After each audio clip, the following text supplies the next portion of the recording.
Hello everyone, welcome to the Lisa Burke Show. Thank you for joining us once more, whether you're watching on RTL Play or listening on Apple or Spotify podcasts, or of course Today Radio, where you'll hear this show 3 times per week. Saturdays at 11, Sundays at noon and Tuesdays at 11 as well. Now today we're going to talk about thought leadership, and specifically thought leadership from a writing journalistic point of view. And joining me, somebody who's driven from Frankfurt, in fact, is Rhea Wessel. Rhea is an American author, journalist and thought leadership strategist. She educates and trains people and companies on how to develop their ideas, their messages and writing, even AI writing, of course, and how to find and articulate those ideas with words. As a journalist, she's written hundreds of articles for extremely well-known publications such as the New York Times, the Wall Street Journal, the BBC. She's written for many, many companies across about 30 industries. And with all of this experience, she's brought it into her book, which was published a few years ago in 2022, Write Like a Thought Leader, and has founded and leads the Institute for Thought Leadership, which is a business-to-business consultancy and training company. So, Rhea, thank you for making the journey here to Luxembourg. Thank you, Lisa. Very glad to be here.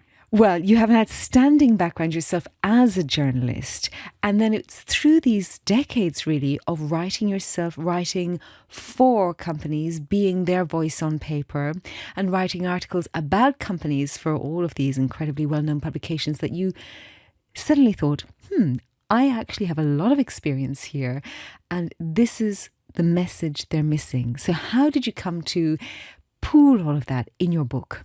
Yeah, I actually... excuse me.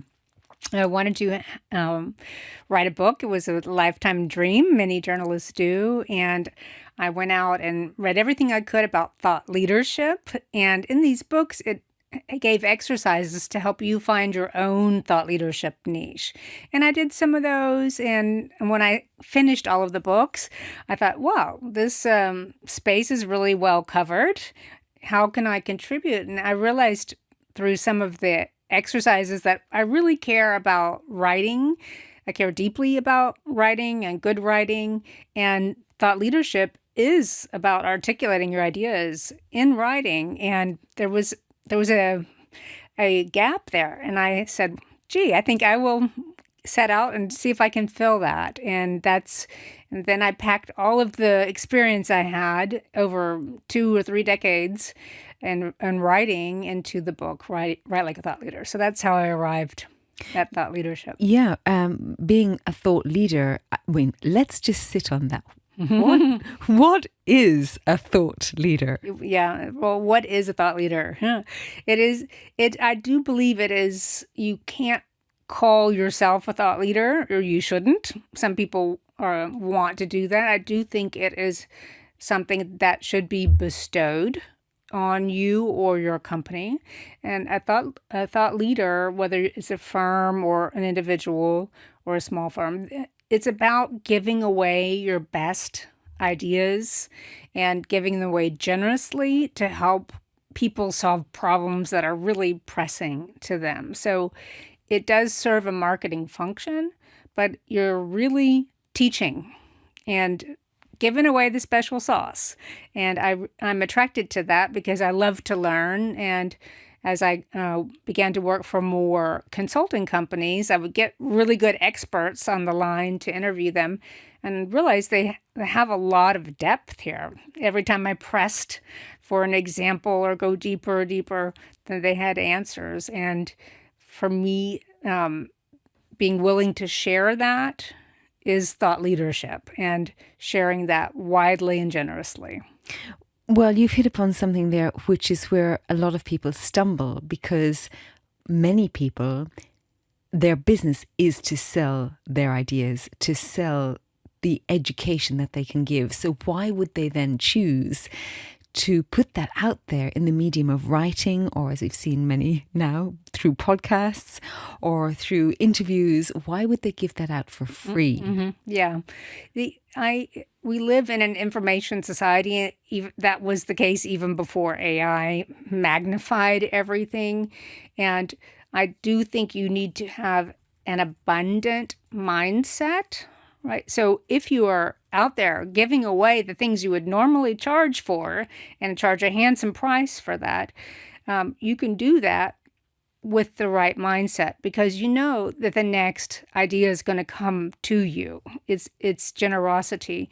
And the thing is, now, especially with AI, people can get the facts, right? They're looking to thought leaders in companies and individuals to help them put those facts into context, to help them understand what's important, to help them sift through the mis and disinformation.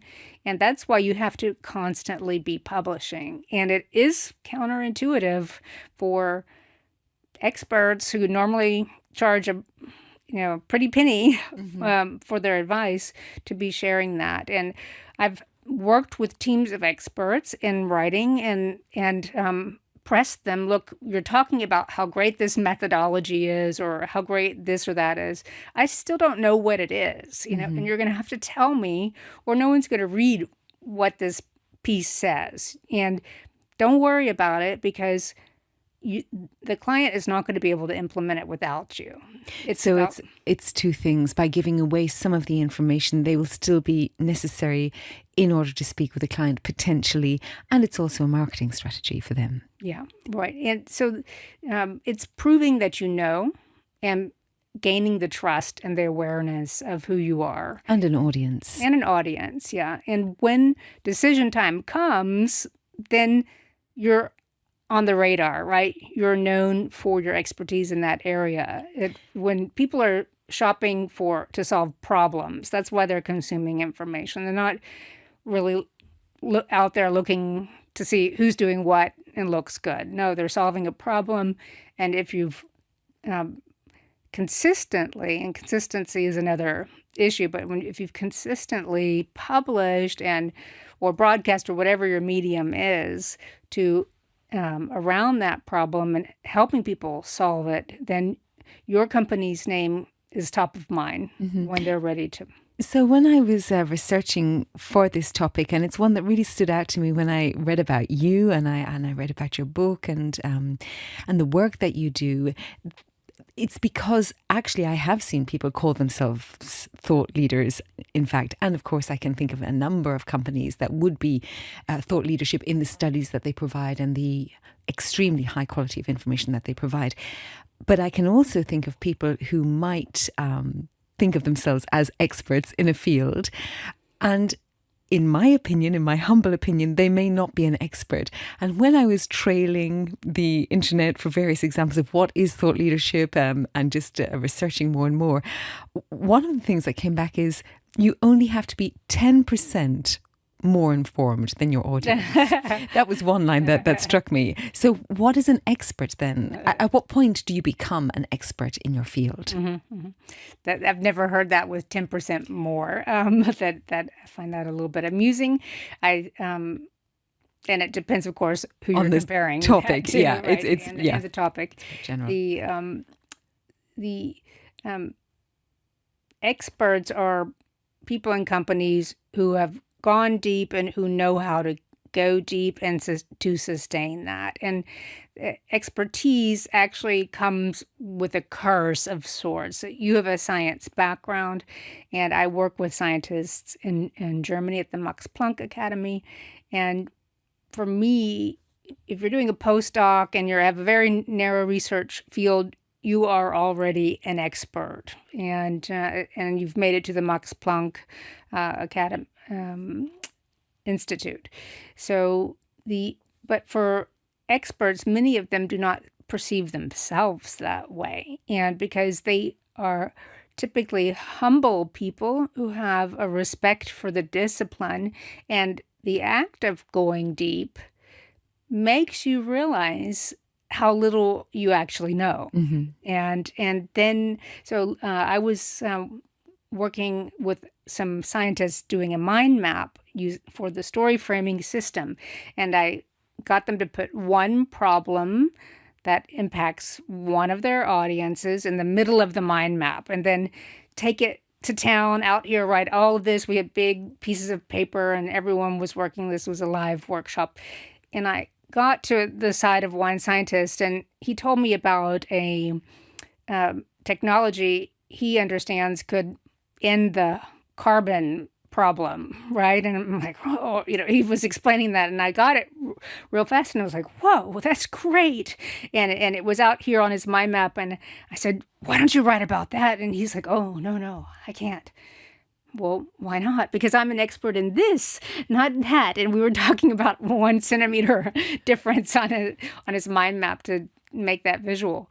And for me, he was the expert enough. And so a lot of it It's is deciding comparative. what is expertise is about your mindset and about your willingness to also stay on top of it and be adding to your own expertise. And it's you've not- also opened up another idea there. We'll come back to the science conundrum because I do know it very, very well. But by being a thought leader or somebody who's willing to put their name to an article, let's say in your media of writing, or to voice, it could be a podcast either. There's plenty of those around now.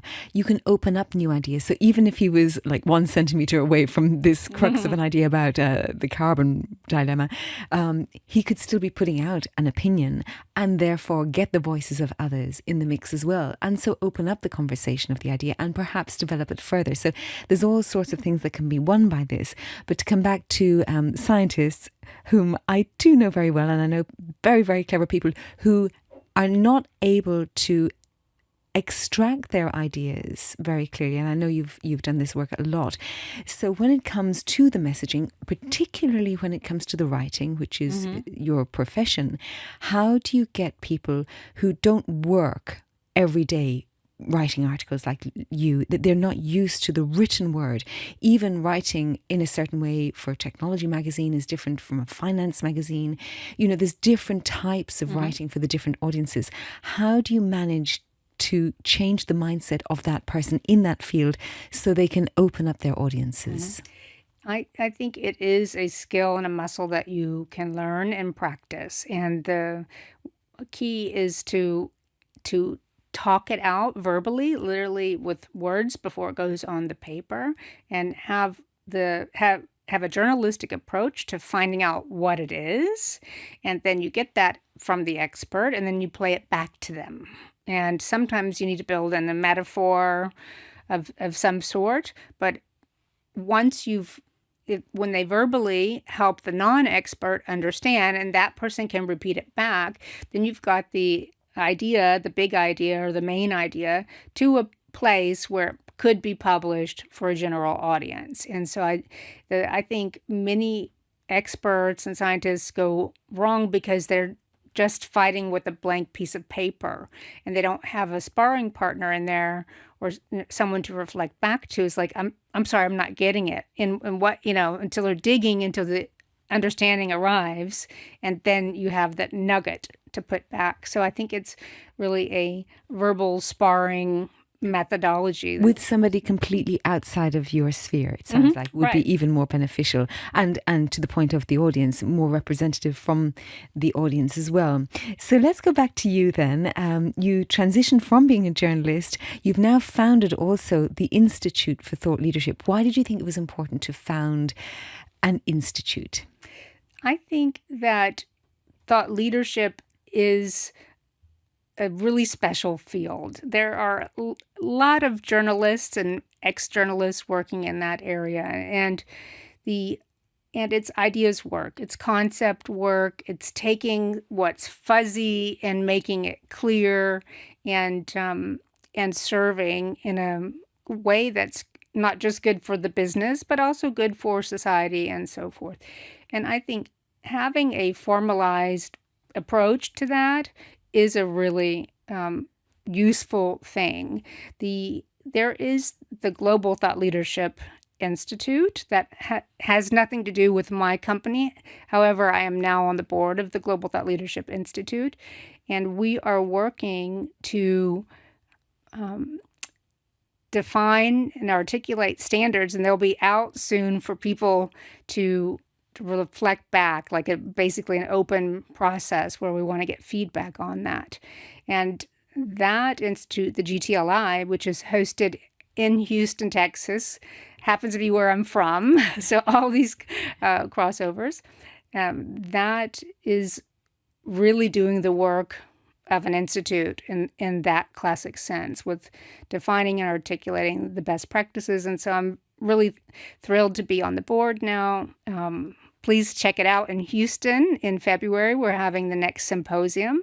So it's a place where you can go if you're from a large company, but also medium and small sized, and you'll see the titans of thought leadership sharing their best practices for the function in the company. So the founding board members, or the head of the board, are from IBM, and they're really doing a great job getting these best practices out there, or these standards of practice. So keep an eye out for that. It's exciting work, and there'll be training and all kinds of good things. And wonderful ideas being spread around as well. It's interesting that they're going to formalize a standard set of best practice. In fact, I'll look forward to what comes out of that in February in Houston. But of course, it starts with a good idea. Mm-hmm. So what is a good idea? What makes an idea worth talking about, writing about? Yeah. As a journalist, I've always been an idea hunter, and you're out there looking for it. And by chance, someone asked me that exact question when I was pressing him for what is this? And then I just rattled it off. I would say that a good idea is definitely, it's fresh. It gives you an aha. It is different. It's unique. It's niche. One of the figures in my book is about that, the anatomy of a good idea.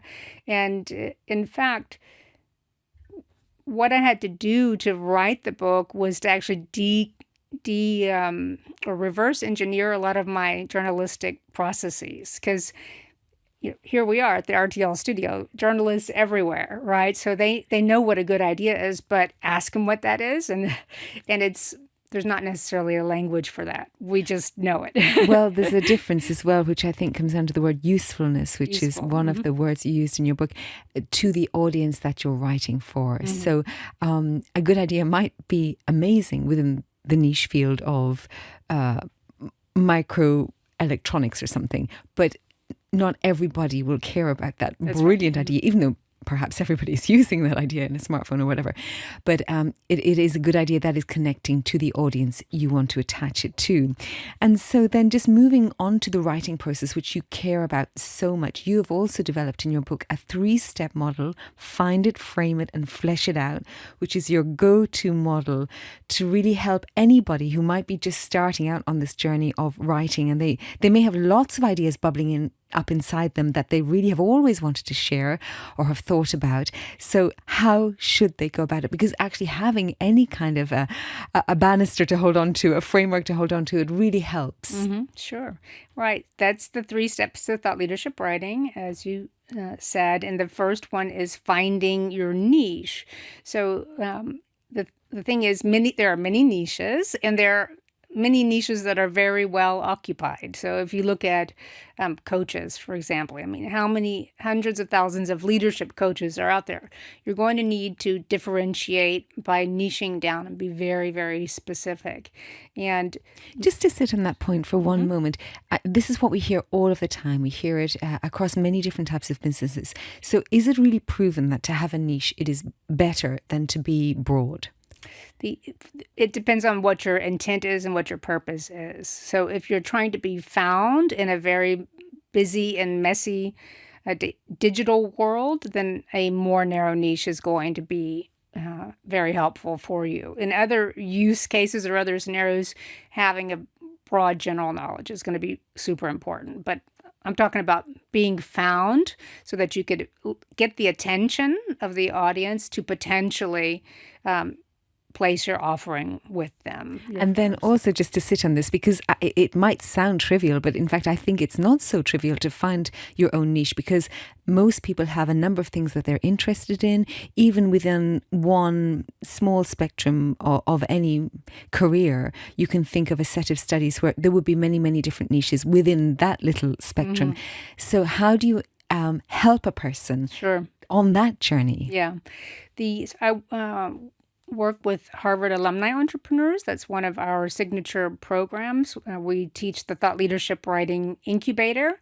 And in the first part, which is it's tailored part 1, 2, and 3, just like the 3 steps to thought leadership writing, we devote a significant amount of time to finding your niche. And often people come and they have a couple of businesses they're running, or, can't decide. They love it, both of these topics or all 3 of them. And so it is a quite common issue.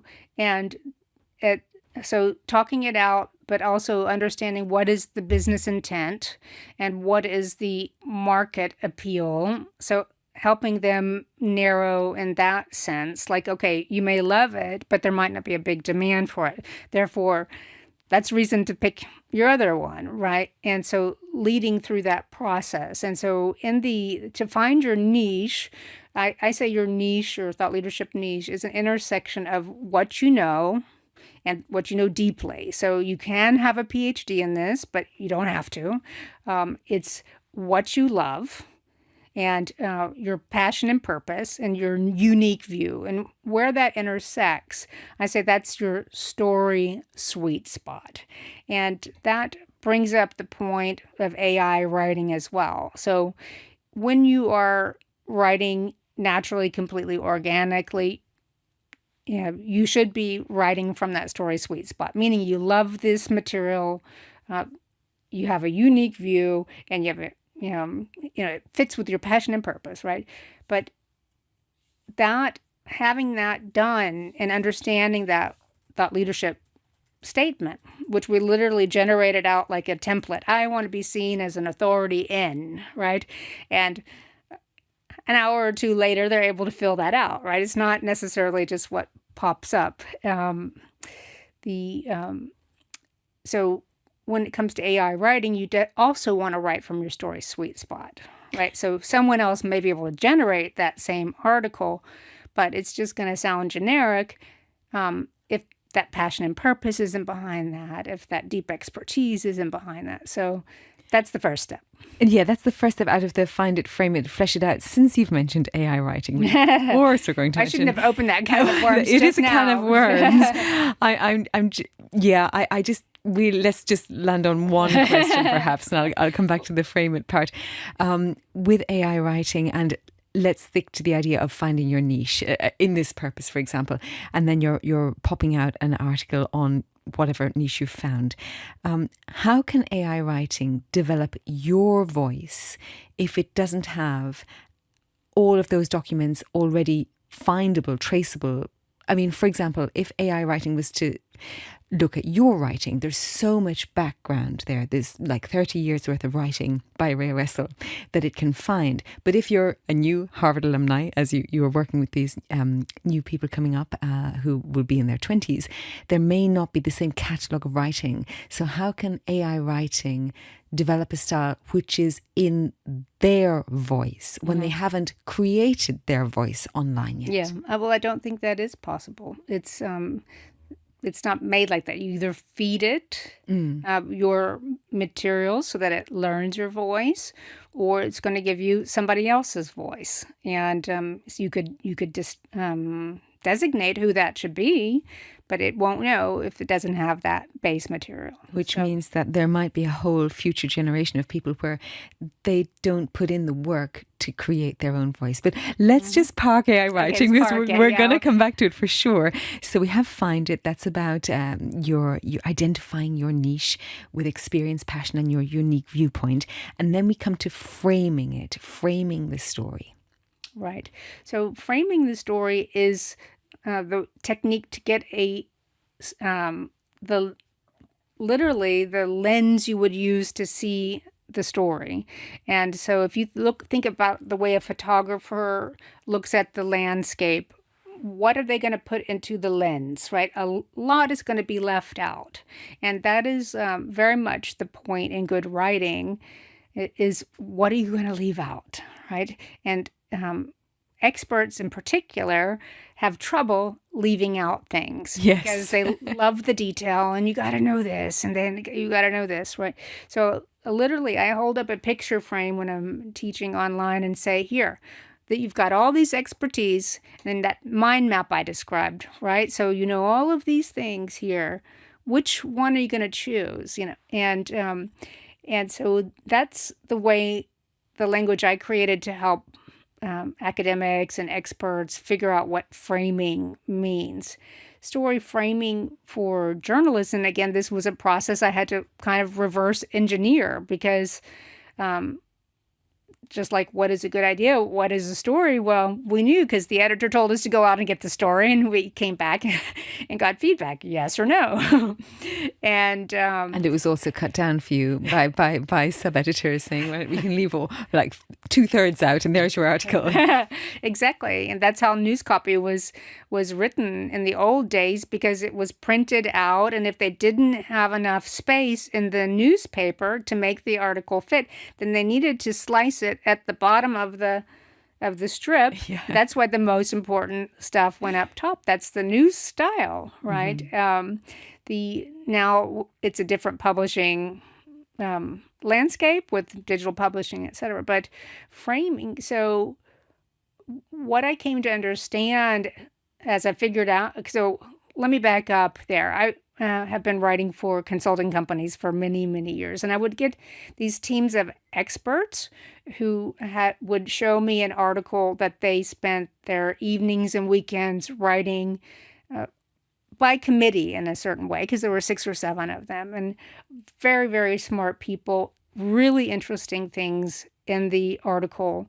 And then I would get it, and it would be my job to get it into shape. And then I would have to get on the phone with 5 or 6 people and win their approval to massacre their article, right? So they would tell me, I would get it, and I would like say, I usually use printouts, so I'd hold it up and say, heard it.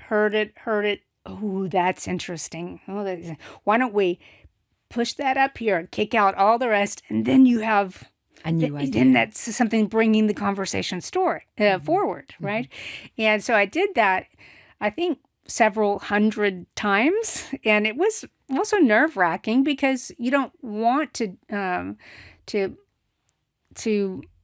dissuade people. You want to motivate them to keep getting out there with the ideas. So I really was able to explain the pros and cons of this article and why I would need a restructuring. And I realized that basically that's the missing ingredient for many experts who are trying to write, is this journalistic approach to story framing. And so the way that I get experts to find the right story is through this mind mapping exercise. And it's all about unpacking a problem you care a lot about. Hopefully what you're selling is also related to that. And you unpack that problem for the audience you care deeply about. And what you write as an article, or what might later become a book, it's the solutions to the problem. So that's the service. That's generously serving the audience.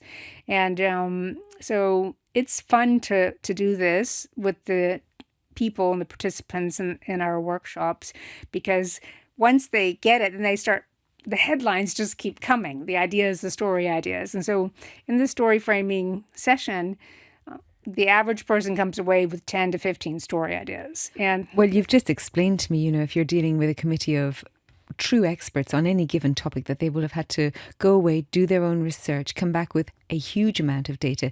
They've plopped all of that onto you, And I love the fact that you then go and massacre it, as you say. So you're bringing it down to the main new novel idea. But then once you've got that main new novel idea, the next step is to flesh that idea out. So you're cutting it all the way to come back to one main idea. And then you start the process of refleshing it, but with a different form of clarity. And you use your own journalistic techniques to do this. So could you share those generously with our audience? The refleshing part. Yes, the refleshing part, once you've cut it all away. Well, I find that that and you very nicely summed up the process. I appreciate that. The refleshing does not come that difficult. It's not that difficult for experts. It's the framing, I find. So once they've found that narrow slice and the way into the story that's new and intriguing and bringing things forward, then I find that there's not much trouble to fill it out because, again, it's born of your thought leadership niche. So the 3 steps are very progressive. They love this. They've spent, all this time going deep on it. So I have very little trouble working with people to reflesh, as you put it. It's more to get the framing. And well, you also clearly do a very good job, and this is not something that's within the boundaries of the book, but you have a very good rapport with people because, as you mentioned, it's a delicate situation that you're in, dealing with high-octane experts who will have spent, been up many hours, no doubt, particularly towards a deadline, to bring you all of this information. And you're delicately saying to them, we need to chop away about 80% of this. And you do it very well. So by the time you've done that, they're coming back re-energized and thinking, okay, now we have it. Now we can flesh it out again. Now, the next thing is, and just thinking about these experts, that lends itself perhaps to the long form writing, to the study writing. I can think of many well-known companies around the world who are known to be thought leaders and they produce huge studies and research articles. But nowadays, in this digital age, we have all sorts of experts popping up who are just on their own. They don't belong to any company. We also have things like LinkedIn, and there's short form articles, there's magazine articles, there's in-depth interviews, and then there's studies, and finally there's books. So there's a whole variety, a whole spectrum. And one of the words you used right at the top was the consistency as well. And so that lends itself perhaps more easily to the short form. So what are your views on how a person should be producing content and what frequency? I think that it's important for experts and firms, small and large, to get their ideas together and basically create a catalog of IP. As Matt Church has said, he teaches thought leadership at a business school in Australia. So I think getting that catalog together, so the idea would be to have your base IP on which you build. And once that is in shape, the base IP, and it's also in line with the business strategy and so forth for small and large companies, then it's very easy to, let's say, from the one piece of intellectual property, create lots of different derivative ideas and stories. So your question was about the length of the articles and the variety. There's apart from just getting the idea, apart from finally finding your niche and then thinking about what ideas you might want to share generously with your audience, you have to get yourself to the point that you feel confident enough to do it. I mean, there are numbers of people who don't have the confidence, and then we have the opposite. We've seen they're all out there, of course. But let's talk about those who are just beginning this story. What would you suggest they do? And let's think about perhaps the big companies, they know how to manage this. They've got teams of people. But for a small business, let's say, or even an individual on their own trying to start up something like a cottage industry, let's say, how would they get their ideas across? They probably don't have the time it takes to do these long form research studies, but they can pop out an article here and there. I mean, I've seen it myself on LinkedIn. There's a lot of people doing it now. For instance, that seems to be a very easy medium in which you can write, because we're literally here talking about writing. But aside from the writing, there's also, of course, the podcast format has become very, very common nowadays as well. The videos as well. A lot of people using social media in different ways. So how does a person choose in what medium they are going to give away their ideas? I think people gravitate to a medium that is well suited for them. And so if that's the case, if you're really good on video, or you prefer audio, or you prefer writing, that's usually pretty clear, because the others are then harder. There's more, you have to... The activation barrier, as I call it, is a little bit too high. The threshold. Like the threshold of actually getting it done is higher. And so I think that in a digital business strategy for small and mid-sized companies, yes, you need a presence in multiple channels. That's just, you can't do without it. What is important is the ideas and getting them articulated, and that happens in writing at the beginning. So I would say start with 4 or 5 articles that really reflect your thinking, and don't necessarily start the publishing or raise expectations that you're going to send out something on a weekly basis until you have 4 or 5 in your backlog. And ideally these are articles, because the article length and article format is a forcing mechanism for you to actually have something to say. It's not too short. You have to deliver on your headline. You need a beginning hook. You need a middle build and a ending payoff, as Sean Coyne says. So you got to get all that lined up. Done that 5 times, and look at those stories and see if they're a single conversation. So I realized this with the way people scan information before they commit to reading it. If you've got a blog, whether you're a company or an individual, and someone scans the headlines of your blog, are they going to see everything on the map? Are they going to not know what you're about? Are they going to be able to read those headlines and quickly say, oh, she does this, or they do that, right? And so those beginning 5 stories, I would make sure that you're in the same conversation. And the more narrow that conversation, the better it is, the easier it is to be found. So it's like a necklace where all the beads have a similar pattern, something like this. And then the length of an article. Again, of course, this depends entirely on what a person enjoys. They might enjoy long form writing. And as you said, in a different way, it can be harder to condense that into shorter forms or into little posts. But what do you find is the most successful for people in general? I would say 700 to 1,100 words, where 1,100 is on the long side, but at 700, that gives you enough space to make a well-founded point. And then also, I'm quite sure that you have found through the art of writing, and it has been your medium for life, to transfer an idea from your body, from your mind, onto the page and out into the world. Do you find it also changes the way in which you have a conversation if you write it through, that it changes how you view that idea? Yeah. Many times in my past, I start writing and not exactly sure what it is I want to say. So writing as a discovery process for what it is you want to say is very, very important.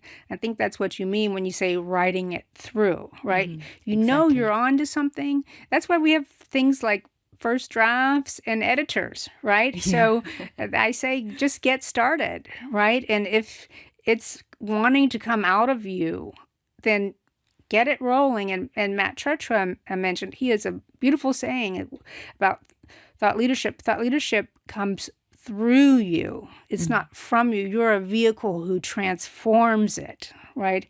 And that's an important role, because ideas are precious and you're shaping that. And so it's very possible that something's emerging, but it's not yet clear, and just write it. And that's why we actually do a lot of free writing in our Harvard alumni program. And I do this with companies and with executives. And people are like, excuse me, you're going to get my CEO to do some free writing? And I'm like, yes, actually, I am.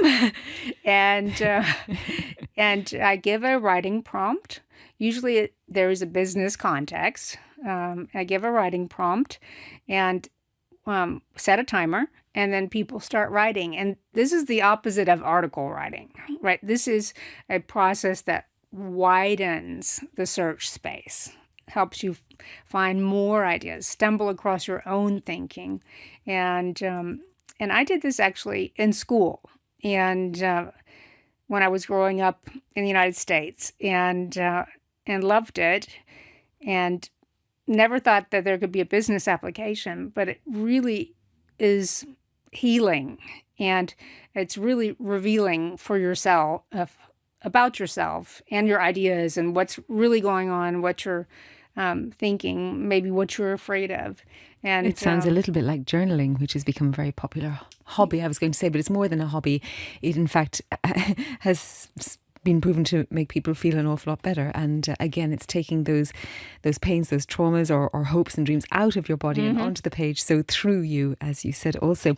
And in fact, free writing is one of the ways in which you can overcome writer's block and even self-doubt, along with other actions that you sometimes use with your clients.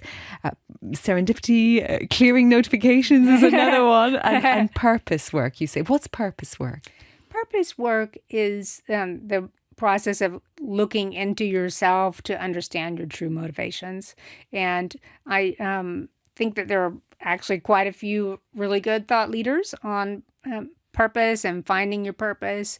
And I think it's important to really be clear on that. And I will share with you what came up for me in this area. And I have always loved ideas, and it hurts me when a good idea gets lost. And I realized that the work that I had already been doing in thought leadership was really activating that sense of purpose. And I once met a German engineer who told me about a really great technology for also climate carbon issues. And I hadn't heard of it. And I'm like, whoa, why haven't I heard about this?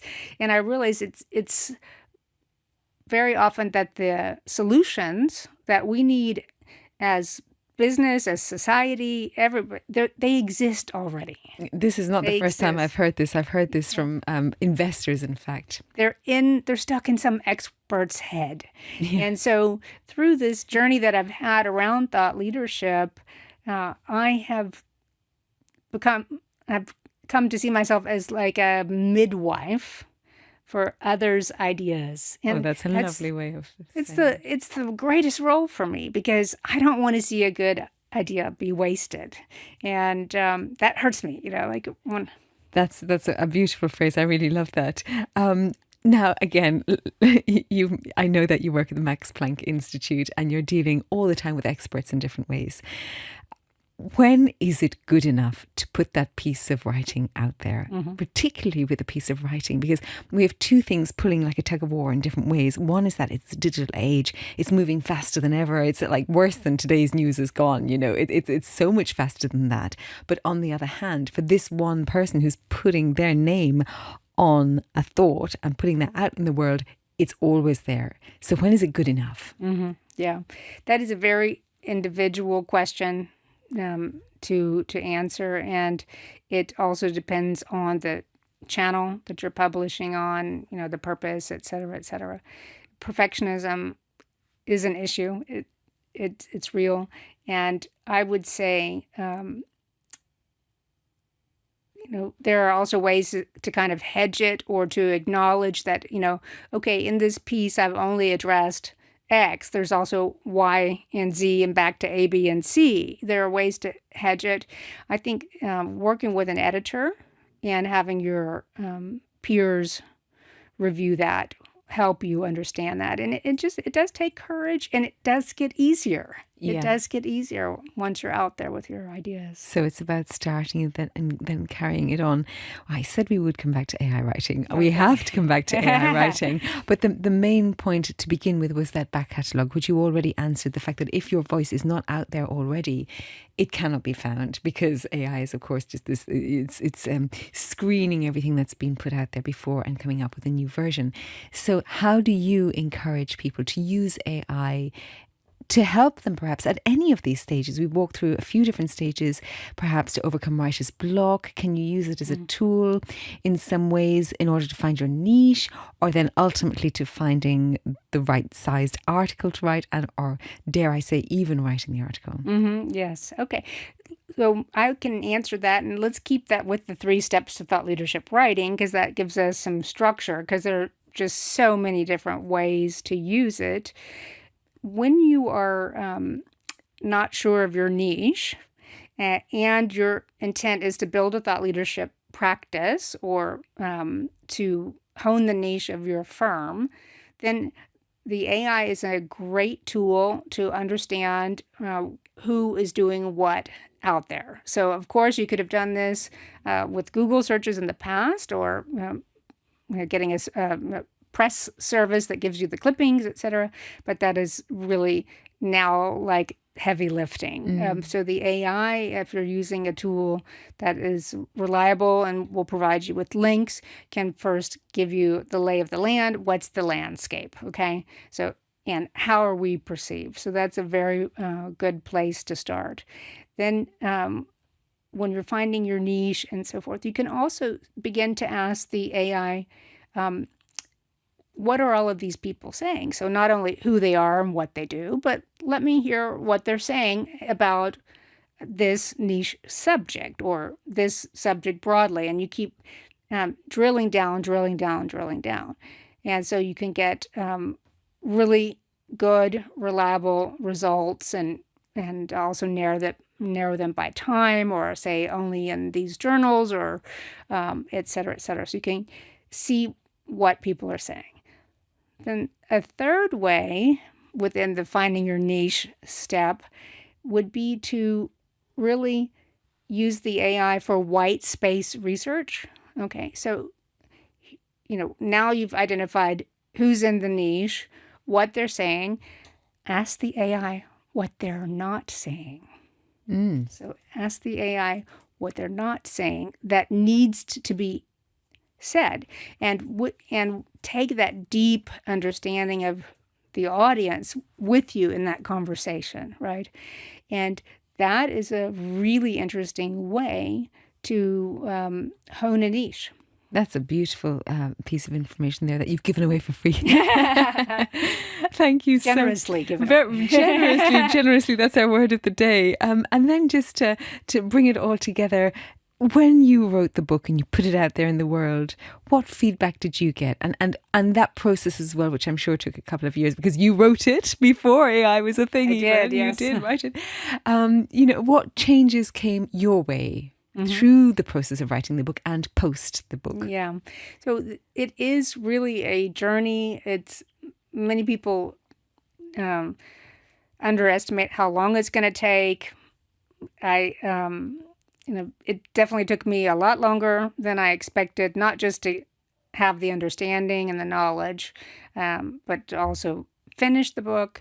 So it's definitely a journey. And through it, in the way that I have transformed my business because of it, I would say I'm like a different person than I was before. So at the end, I talk about thought leadership as a possible way for self-actualization, right? For birthing your ideas and getting them out there and becoming a new version of you. And that has indeed happened to me. So my client base is different. My approach is different. I'm out there teaching on the stage. All of that was not part of my freelance writing practice 6 years ago, but it is now. And so I've definitely gone through a journey, and I have a Forbes column now. I'm putting my own ideas out there. But it wasn't that easy for me to push the button for my first blog.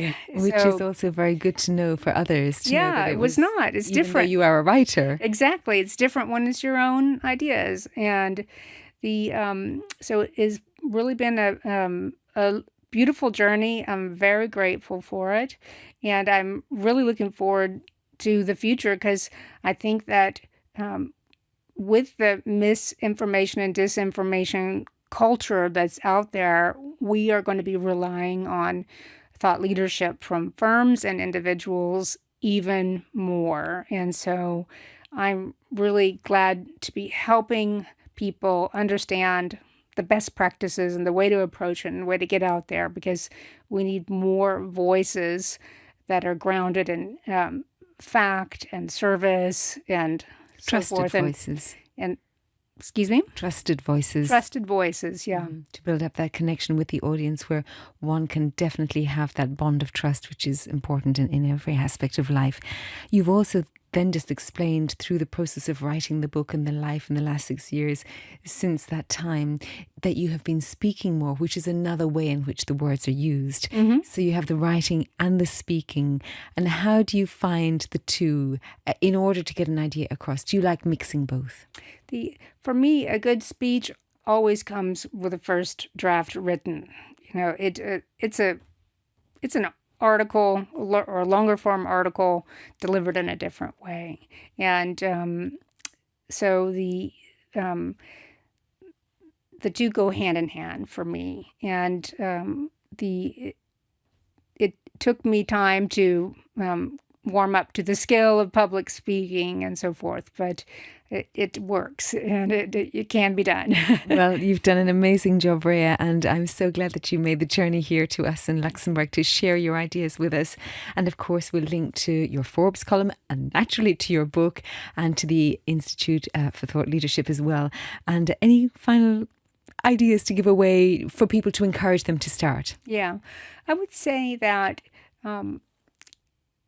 get your ideas together. Think about what it is you want to say and how you can contribute to a niche conversation. And once you have clarity on that, then it's time to recruit some help from a friend or an editor or writer, and frame those articles up and frame those stories up. So it's well worth it. I think you're a shining example of that, exactly. And you've given away so much of the details and the way in which one can use those practices of free writing just to get those ideas together. And then they can find it, frame it and flesh it out. And who knows what we'll have coming our way. Thank you, Rhea, once more. And thank you, everybody, for listening, for watching. We always love your ideas. If you want to send them in, you know where to find me. LinkedIn actually is an example of one place where I'm quite easily found.